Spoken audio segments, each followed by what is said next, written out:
Gendong.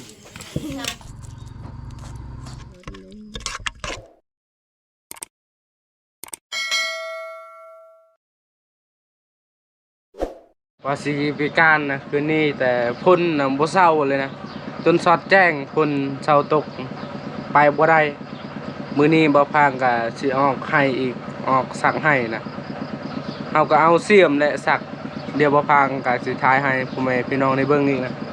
ตอนนี้กินข้าวก่อนยังบ่ทันกินข้าวเช้ากินข้าวที่เฮือน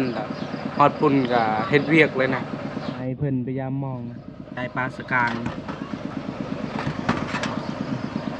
ปลาสกาง3ตัวอ้ายเพิ่นพยายามมองเพิ่นได้ปลาสกาง3ตัวแล้วก็ปลากดซองปลาบูอีกแล้วก็ตัว3ตัวนะปลากดกับปลาบูเราผักไม่เท่าแล้วก็สิกินได้3ตัวมื้อนี้เมนูมื้อนี้บ่ฟังกันสิเฮ็ดลาบก่อน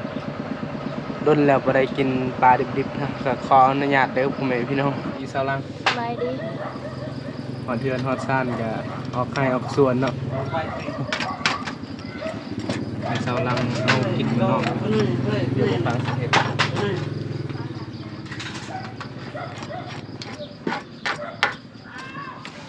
กินแบบใดนะปลาเนี่ย ลาบ กินลาบเจ้ามักลาบเนาะยังก็มักลาบ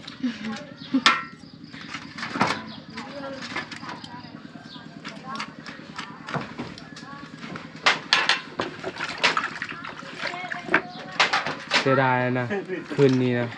ฝนตกแห้งปลาขึ้นห้วยแน่นอนห้วยโตเฮาไปนอนเทมบิดโตบ่พังใดใส่ปลานะ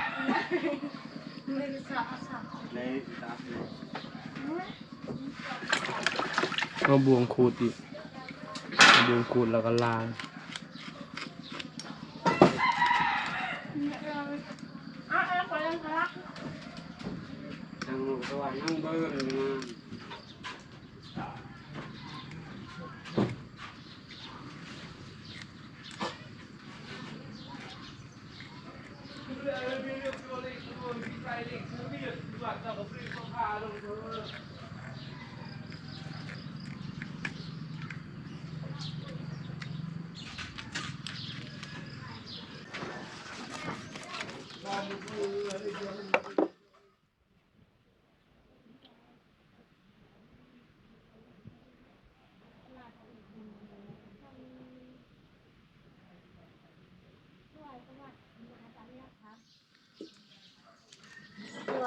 เรียงการที่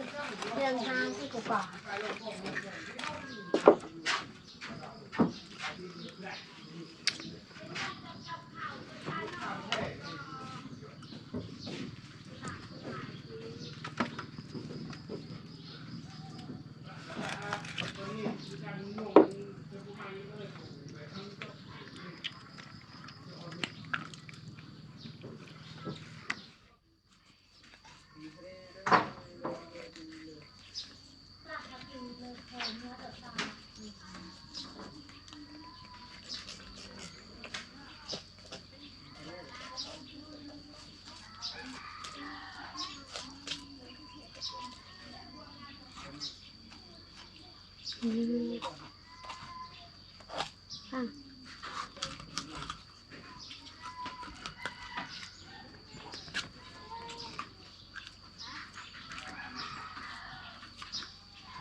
เรียบร้อยแล้ว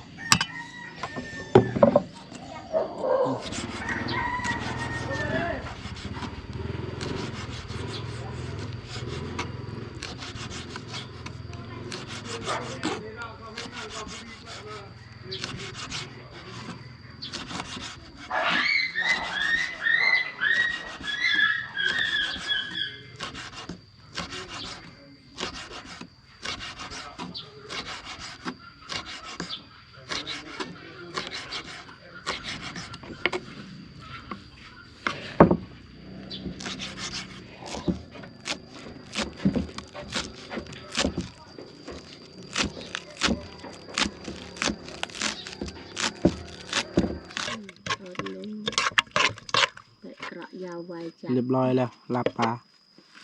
วันนี้นะผักกระโดนยอดผักติวนำตอนนี้นะบ่าวพางอยู่เทียงไห้เทียงนาพ่อแม่พี่น้องเอ้ยคุณหน้านะตัวนี้นะมื้อนั้นนะพอให้เขาเจ้าแป้งเขาเจ้าแป้งแต่คั้นนะคั้นนาเพราะว่าบนนี้แล้วนำเอาไปแล้วคั้นตัวนี้พอดีให้เขาเจ้าแป้งเขาจะเอา800,000นะก็มีแต่บนนี้แหละส่วนคันนาอยู่ลุมยังบ่ทันแปลงยัง3อยู่มีแต่คันเดียวนี่แปลงปุ่นกำลังก็เสียหญ้าแล้วมาพ่อแม่พี่น้องกินข้าวนำกันกินข้าวกับครอบครัวอยู่ไร่อยู่นาคือเก่าว่าสิออกป่ามื้อนี้ก็พอดีไอ้ไม้เพิ่นค้าเวียกนะวานนี้นะไอ้เฮียงชวนว่าพางว่าไอ้ไม้สิมาเข้าป่านำพอดีมื้อเช้านี้ไอ้เฮียงบอกว่าทีมงานไอ้ไม้ยังเวียกก็เลยแบบออกให้ออกส่วนก่อน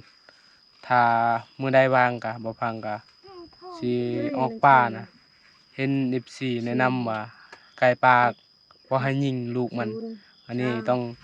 ขอโทษขออภัยเด้อพ่อแม่พี่น้องเพราะว่าบอนบ่พังหากินนะเพราะว่าทมิดน่ะบ่นั้นน่ะสัญญาณแห้งพอดีบ่พังย้ายไปนะสัญญาณบ่แห้งก็เลยแบบบ่เห็น FC คอมเมนต์นะเลยยิงอีก ฮะสัญญาณได้ใครจุกลางวะพวงต่อพวง มาเด้อพ่อแม่พี่น้อง มาแล้วเนี่ย กินข้าวนำกัน แม่กับอายเพิ่นกินแต่บ้านนะพอดีบ่พังนะไปก่อนพยายามกลับขับชาวหลังแต่บ่ได้ถ่ายนะตอนยามกลับเพราะว่าบ่ถึกนะครับก็ได้ใส่แต่3ลัง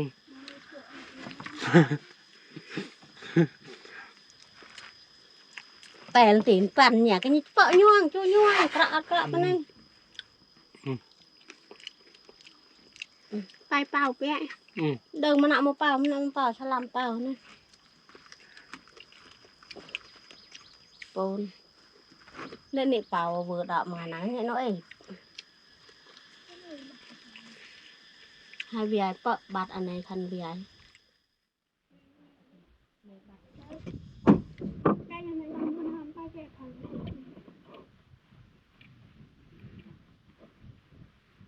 on đầuไปbên này cái anh ทางนี้แล้วทุบ ไป กินข้าวอิ่มเรียบร้อยแล้วทำบิดนะบ่พังว่าสิซักให้นะแต่แม่เพิ่นว่าเบิ่งก่อนย่านแบบแดดลายมือย่านแบบเขาที่เขาปลูกยานตายนะเฮาก็สิไปเอาลำมันอีกตัดลำมันก็มาปลูกเติมบ่อนมาปลูกมีใครตัวนี้แหละเขาสิปลูกเพราะว่าตอนเขาปลูกกันนั่นนะลำมันแบบบ่ขึ้นบางทีลำมันตายเขาก็สิเบิ่งอีกบันไดตายเขาก็ปลูกอีกนะอันนี้บันไดบ่ตายเขาก็บันไม้อีกบางทีก็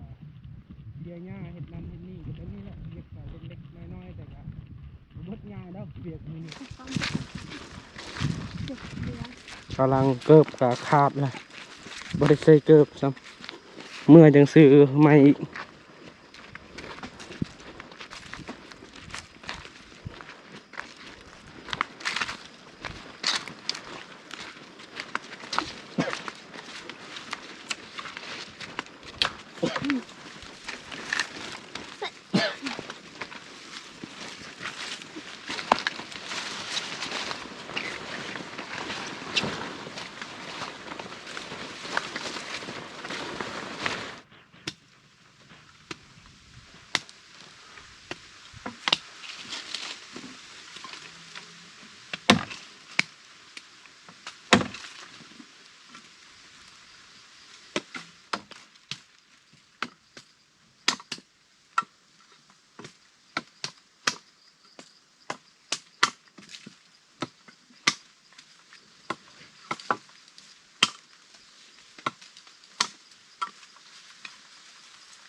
เนื้อตัวนะ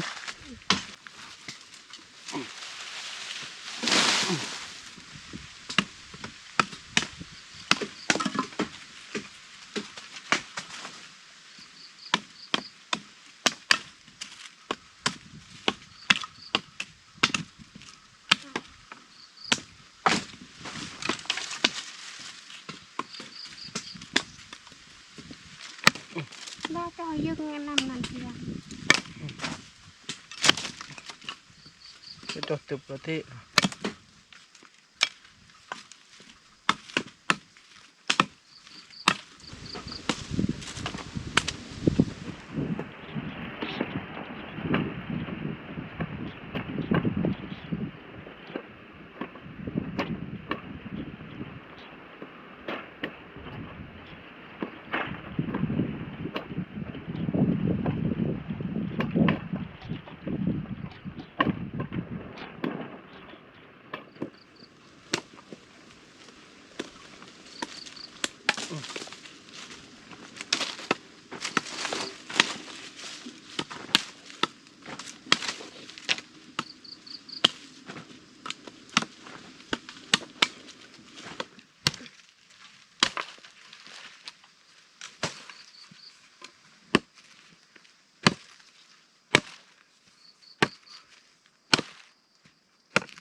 เรียบร้อยแล้วอ้ายกับเอื้อยนะเพิ่นได้เป้าหนึ่งบ่พางกับสาวลังนะได้เป้าหนึ่งพอดี2เป้ากะสิไปเบิ่งก่อนพอดีหรือบ่พอดีคันบ่พอดีกะตัดตื้มนะคันพอดีกะสิเฮ็ดเวียกใหม่อีก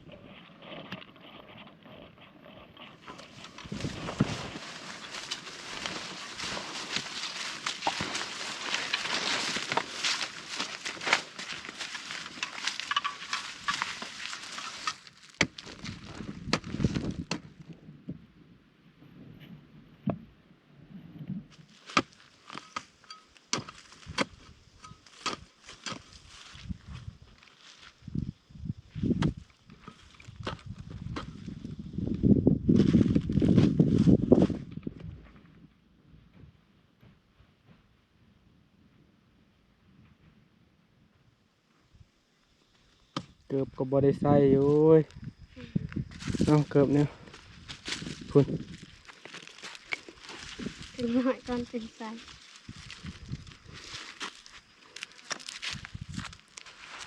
ยานตายนะใส่ซองอีก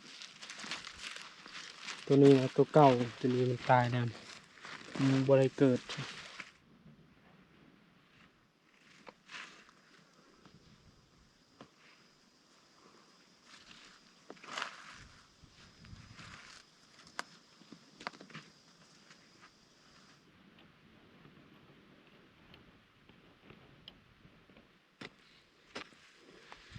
ปิดได้เลย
อนุญาตทอดเสื้อ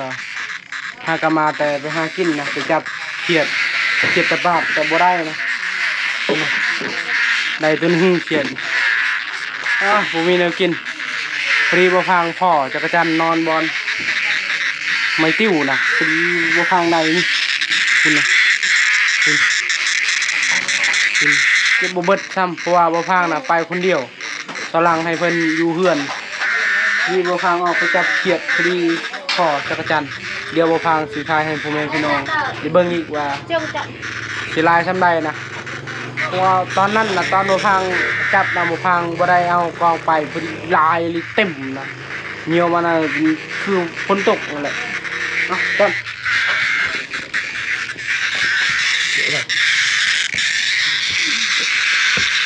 ดูเลยนะ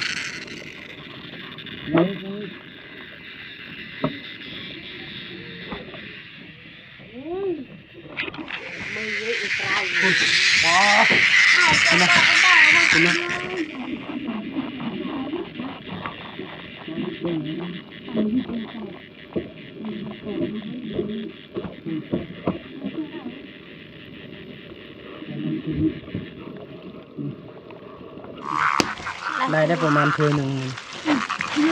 อยากทำน้อยมาเบิ่งเต็มเลยบนนั้นนะเราเปาะจามตุโดยเวอร์มันตะจาโดยจาเบียได้ทอดจากจันแล้วคนพุ่นนะนี่กูปะบานหนักขอบเขาผิดมาให้ปีเดอร์ก่อนกูไป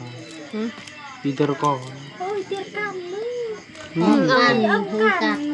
ในกันนั่นเองเนาะเตี้ยก่อน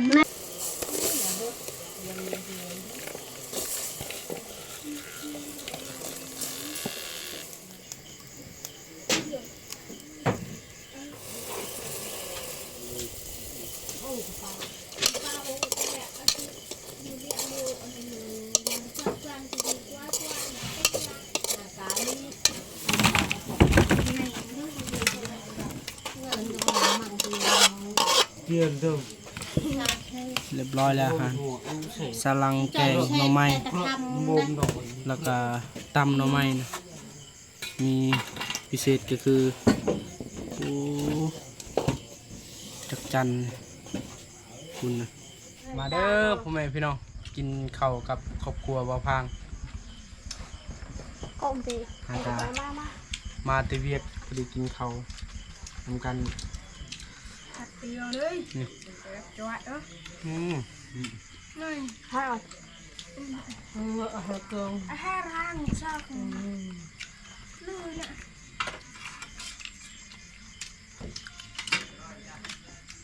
เปล่าแกงหน่อไม้เยอะจังเยอะจังเยอะค่ะ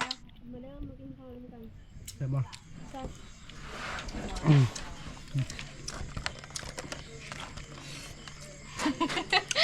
มาพิจารณาเดี๋ยวมาเห็นเอาอะไรจัง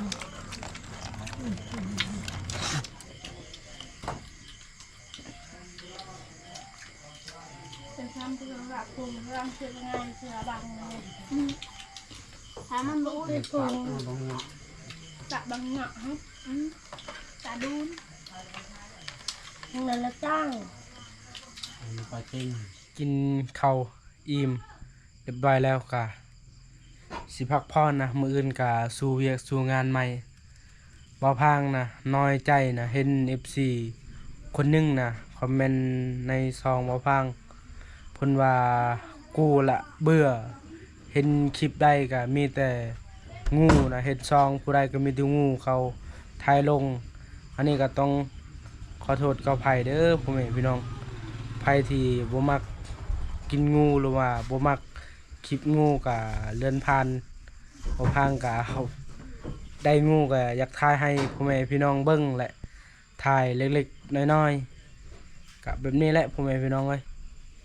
ได้ยังก็อยากให้พ่อแม่พี่น้องได้เบิ่งนำนะก่อนอื่นก็สิขอบใจพ่อแม่พี่น้องที่ มักเบิ่งครอบครัวของบ่าวพางแล้วก็ให้กำลังใจ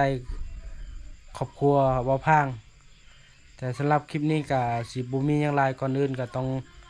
ขอบใจพ่อแม่พี่น้องที่เป็นห่วงเป็นใยนะเอา EP หน้าพอกันไหมบ๊ายบาย